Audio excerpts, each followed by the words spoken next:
Evo, sa posebnim zadovoljstvom danas ovdje u Bedekovčini u Hrvatskom Zagorju pozdravljam našeg ministra poljoprivrede Tomislava Tolušića i iznad svega pozdravljam ovaj jedan hvale vrijedan, potpunosti pozitivan projekat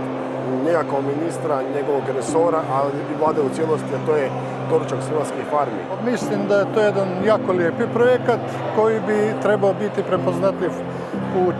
u građanstvu, jer nešto ovako kupiti ili u nekim velikim trgovačkim centrima, to je noć i dan razlika, velika razlika. Uistinu, i na tragu svih ovih problema koje imamo sa uvozom poljoprivrednih proizvoda, kada gledamo na neki način kvalitetu svih tih proizvoda koji su na našim policama, u našim trgovinama, moramo se posvestiti, moramo se ponašati nacionalno odgovorno, moramo ne diskreditirati ničiju kvalitetu, ničiji uspjeh, ali poštovati ono što radi hrvatski seljak, ono što radi hrvatska poljoprivreda i na neki način stimulirati potrošnju onoga što smo mi sami stvorili. Sve najbolje, da velim,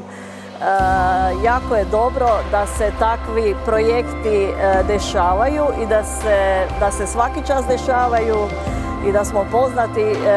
sa time i da se mi reklamiramo. Vjerujem da ćemo na tragu ovog projekta koji nudi ministar Tolušić na razini Hrvatske dodatno mi ovdje u Hrvatskom Zagorju intenzivirati našu poljoprivrednu proizvodnju.